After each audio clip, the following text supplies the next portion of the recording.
Bonjour à tous, bonjour Christophe de Bequelard. Bonjour. Vous êtes président des jeunes CDH et je fais un Woluwe-Saint-Pierre aussi. Vous avez 29 ans.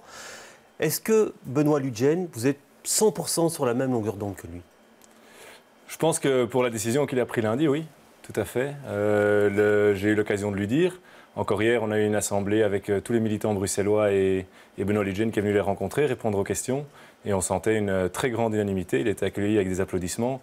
Et je pense que la décision qu'il a prise est à la mesure de ce qu'on vit pour le moment. Ouais, oui. parce que ce qui nous revient, c'est dans les gouvernements, on nous dit ça fonctionnait bien avec le CDH. Qu'est-ce qui n'allait pas, selon vous, à Bruxelles pour votre parti? J'ai entendu certains mandataires socialistes dans le journal qui vient de passer et je pense que ceux-là n'ont pas encore pris bien la mesure de ce qui est en train d'arriver et du ras-le-bol que vit le citoyen aujourd'hui. Pourquoi le ras-le-bol? Qu'est-ce qui se passe Alors pour votre parti? C'est l'accumulation des affaires, la réaction qui n'est pas à la hauteur de ce qu'on vit. On a eu dernièrement Publifin et SAMU Social, mais il y en a d'autres qui sont périphériques à ça. Et à mon avis, ce n'est encore peut-être que le top de l'iceberg à certains égards. On a vu récemment encore le top 10 des rémunérations des mandataires bruxellois où il y a 8 socialistes dans le top 10 et 2 libéraux. Il y a un moment donné, il faut dire stop, pour nous, ça ne va plus, on est arrivé à une limite. Et donc il y avait une chape de plomb socialiste pour vous qui voulez tout contrôler ici à Bruxelles? Oui, je pense qu'il y a vraiment une mainmise sur le pouvoir à Bruxelles et en Wallonie et qui permet, on l'a vu à travers certaines affaires, qui permet à certains de s'enrichir personnellement. Et donc on a atteint une ligne rouge et on peut continuer à dire très longtemps on continue comme ça à coup de petites réformes à la marge, mais nous on a dit ici on a atteint la ligne rouge, on sort du jeu et on réfléchit comment mener des réformes systémiques. Et donc dans l'administration, certaines nominations, etc., c'est tout ça que vous dénoncez aujourd'hui? C'était pas possible de le faire sans la démission? Ah non, je pense qu'il fallait vraiment un geste de rupture pour y arriver.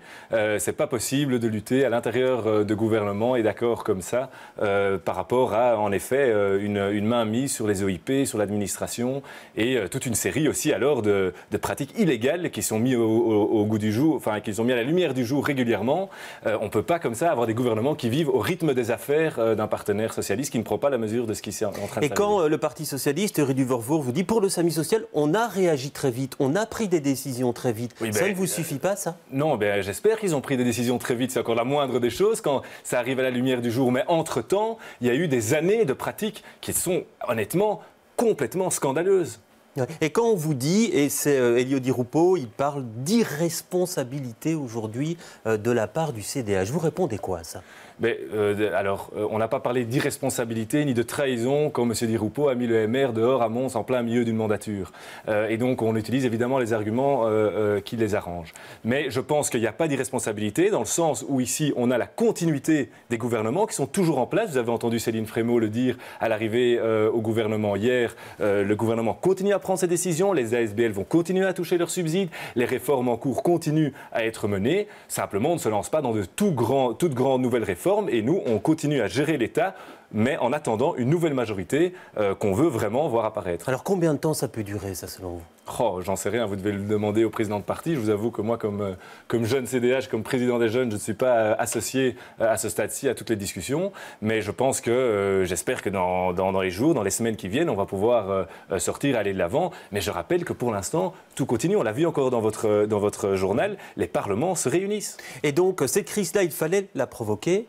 Vous le dites aujourd'hui, au risque de vous retrouver peut-être dans l'opposition à Bruxelles, puisqu'on parle de convergence entre PS, Défi et Écolo.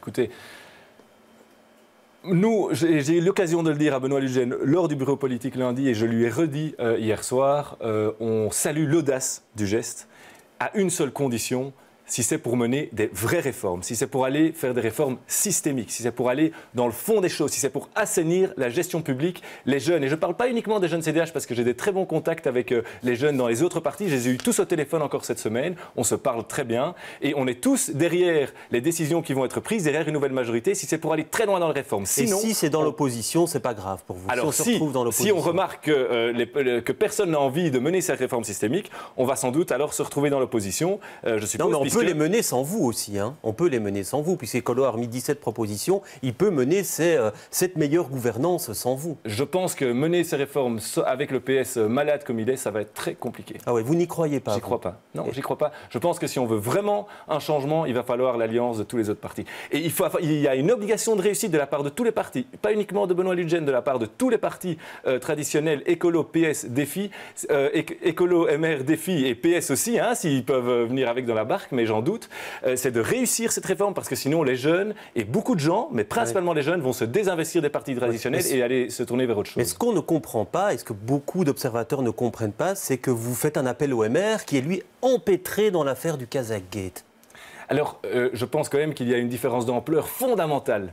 On parle d'une affaire d'État pour le Kazakh-Gate. Oui, mais il y a une différence fondamentale entre le système qui a été mis en place, le système qui est d'une régularité, qui a l'air d'être une régularité au PS sans fin, par rapport à des affaires, évidemment. Et je ne dis pas, tout doit être mis à plat, y compris dans notre propre parti. Tous les partis doivent maintenant vraiment se remettre en cause. Et on sent, en tout cas de la part de Benoît Lutgen, une vraie envie de le faire. Et je demande d'avoir que les autres partis montrent la même envie aujourd'hui. Au PS, en tout cas, on ne l'a pas senti encore. Ouais. Et quand Défi, par exemple, dit nous, on demande l'éviction de Joël Milquet, vous dites quoi? Mais Joël Milquet, c'est une dame qui aujourd'hui a démissionné de son mandat exécutif volontairement, sans qu'on l'y pousse. Elle l'a fait elle-même, directement de son mandat de ministre. Aujourd'hui, elle est sous le coup d'une information judiciaire et on va voir ce qui arrive. Mais aujourd'hui, on ne peut pas demander à n'importe qui fait l'objet d'un soupçon. Il y a encore la présomption d'innocence. C'est que la présomption d'innocence, ça ne suffit pas. À un moment donné, il y a l'éthique par rapport à ça. Je suis pas d'accord.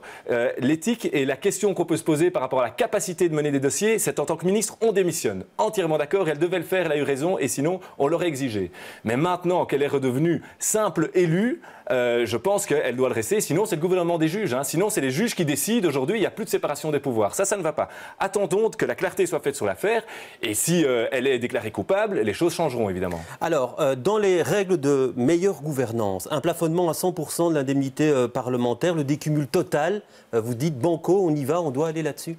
Nous, on est pour, au niveau des jeunes CDH, on est pour le décumul total et notre parti est pour le décumul intégral au niveau de la rémunération. Je pense par contre que ce qui est dangereux, c'est de lier les rémunérations privées. Il faut faire très attention parce que le décumul veut dire quoi? C'est ce qu'Écolo demande aussi. Hein. Voilà, tout à fait. Donc ça va faire l'objet des discussions, j'imagine, entre présidents de parti. Notre thèse aujourd'hui au niveau des jeunes CDH, c'est qu'il faut faire très attention que quand on va pour le décumul intégral, on doit permettre aux personnes qui ont exercé un mandat public de pouvoir retourner vers la vie privée de manière plus facile. Parce que sinon, il n'y a personne qui va vouloir s'investir dans un mandat public. Et donc il faut faire très attention à cette passerelle-là. Et je pense que donc certaines fonctions permettent tout à fait à un élu de garder une profession privée à côté. Et donc au risque du conflit d'intérêts. C'est d'ailleurs très bon pour la démocratie d'avoir des personnes qui ont un travail dans le privé, de pouvoir à un moment donné donner un investissement dans le public et puis retourner. C'est ce que moi je fais en tant qu'entrepreneur. J'ai ma petite entreprise qui est aujourd'hui gérée par quelqu'un d'autre le temps de mon engagement et puis je pourrais y retourner. Je pense que c'est sain, ça permet de prendre des décisions de manière indépendante. Et au niveau des conflits d'intérêts, il faut aussi régler ce problème. Et il y a des exemples, notamment au Canada ou aux Pays-Bas, qui permettent vraiment de régler ces problèmes de conflits d'intérêts avec une liste des mandats, avec une déclaration des personnes qu'on reçoit à son cabinet et autres. Alors, par rapport à ça, par rapport au nombre de mandats, selon le site Cumuléo, en 2015, vous aviez 10 mandats, dont 3 rémunérés, Echevin, administrateur de visite Bruxelles et Brulabo. Vous êtes prêt à dire certains mandats, je vais y renoncer aujourd'hui? C'est déjà le cas aujourd'hui. Donc les informations de Cumuléo datent de 2015. Aujourd'hui, ce n'est plus le cas. Quand vous parlez de rémunération, par exemple, au Brulabo, c'est simplement un mandat obligatoire que j'ai en tant qu'échevin de la santé qui est rétribué 50 € par mois à raison de 6 ou 7 réunions par an taxées à 50%. Donc vous imaginez bien qu'on n'est pas du tout dans des montants astronomiques, mais j'ai renoncé à toutes ces rémunérations. J'ai seulement un mandat public rémunéré, c'est celui d'échevin aujourd'hui. Ouais. Et les autres mandats, ce sont des mandats à titre gratuit dans des ASBL communales et qui sont nécessaires pour permettre de faire mon travail d'échevin. Aujourd'hui, la démocratie locale est organisée de cette façon et on peut y réfléchir comment faciliter ça et comment changer ça. C'est clair. Alors, que je pense par rapport à ce décumul intégral que vous demandez, comment c'est pris dans votre parti? parti? Parce que tous les membres du CDH n'ont pas la même opinion que vous sur ce point-là, sur le décumul intégral. Il y a une discussion, la position des jeunes est claire, je pense que la position du parti est claire aussi, maintenant c'est vraiment le décumul au niveau des salaires. Nous on demande d'aller un pas plus loin pour le décumul intégral. Donc il n'y a pas d'accord au sein du CDH pour l'instant sur ce décumul intégral? Ah non, pas du tout, ça c'est notre position en tant que jeunes, tout à fait. Ouais. Et on va continuer à essayer de convaincre. Pour vous, on doit passer par là. On va continuer à essayer de convaincre en interne comme en externe de cette nécessité d'aller jusqu'à là. Alors vous avez d'autres propositions, à vous parler d'une réforme systémique, un tirage au sort, limitation des mandats dans le temps, appel à candidature pour les mandats publics. Tout ça, ça doit faire grincer des dents, non, au sein du CDH?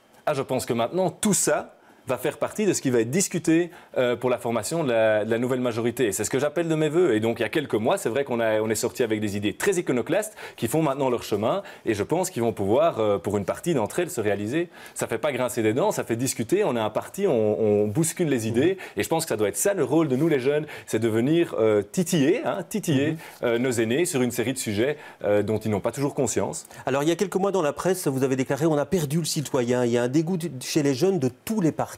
Est-ce que ce qui se passe aujourd'hui et la position de votre parti n'est pas de nature à augmenter encore cette rupture avec Je pense que si aujourd'hui il y a un mécontentement, un dégoût des partis, c'est parce que les jeunes ont l'impression que ce n'est plus en politique qu'on arrive à changer les choses. Quand moi je dis à mes amis, mais moi je m'investis en politique pour changer le monde, ils sourient, ils ont l'impression que ce n'est pas possible. Aujourd'hui, je pense que la décision de Benoît Lutgen peut démontrer que justement le pouvoir politique a encore cette capacité de changer les choses. Et donc on va voir dans les mois à venir, mais on sera très attentif, je l'ai dit à mon président de parti aussi, on sera très attentif que c'est pour un vrai changement systémique, sinon on ne soutiendra pas la décision. Alors le CDH est en mauvaise posture dans les sondages, certains disent que c'est un coup de poker de Benoît Lutgen, ça pour accroître la visibilité. Comment vous expliquez cette méforme du CDH bruxellois? Mais je pense que c'est propre à notre discours. Le CDH a un discours un discours nuancé, alors qu'on est aujourd'hui à l'heure des extrêmes. Et c'est vrai que c'est toujours plus facile. Moi, j'étais en débat récemment encore avec le président des jeunes PTB. Et c'est clair que le discours est très simple. On tape toujours sur les mêmes choses, mais c'est ce qu'on appelle du populisme. Et donc, évidemment, vous l'avez vu partout en Europe, les populismes ont le vent en poupe. Et donc, le discours mesuré qu'on a est très difficile. Mais je pense qu'il y a une très grande lueur d'espoir, notamment qu'on a vu ce qui s'est passé en France, puisqu'on a vu un Emmanuel Macron qui a réussi à mettre des nouveaux mots sur cette ligne politique. Donc c'est pas pour repousser le parti, ce coup de poker de Benoît Lutgen? Mais non, vous l'avez dit vous-même, on risque d'être dans l'opposition. Tous les commentateurs le disent aujourd'hui, il n'y avait aucun préaccord. On y va vraiment à l'aveugle parce qu'on pense qu'il y a ici des principes, des valeurs qui ont été transgressées de la part de notre partenaire. Alors, dernière question, il y a eu une crise des jeunes CDH suite à votre entrée en fonction. Plusieurs d'entre eux vous ont quitté. Vous vous sentez légitime aujourd'hui? Oui, tout à fait. C'est dans la même ligne. On a pris des décisions fortes, on a pris des positionnements forts sur une série de sujets, sur la transition écologique, sur la transition économique qui doit arriver, sur la numérisation de l'économie. On a pris des mesures fortes aussi et une ligne clairement plus progressiste sur une série de sujets comme l'état des familles. Aujourd'hui en Belgique, on était présent à la Gay Pride pour reconnaître aussi le combat des personnes, des minorités ici en Belgique. Ça n'a pas plu à certains. Je suis désolé, mais à un moment donné, si on n'est pas d'accord avec ces principes-là, moi je ne peux faire que acter leur démission. Et je vous rassure, j'ai reçu 17 démissions. Tous les autres membres des jeunes CDH, et on est des centaines, sont toujours là, à pied d'œuvre, et sont encore plus motivés aujourd'hui qu'hier. Et d'ailleurs, on a des nouveaux membres régulièrement aussi. Et donc, pour moi, ce n'est pas un séisme, ça a été un coup dur. Je leur souhaite bonne chance et dans leurs nouvelles fonctions ou dans leurs autres partis politiques s'ils en ont rejoint. Et moi, je continue à travailler de la même manière dans la ligne que j'ai imprimée jusqu'ici. Merci Christophe de Beukelaar. Merci à tous et à bientôt.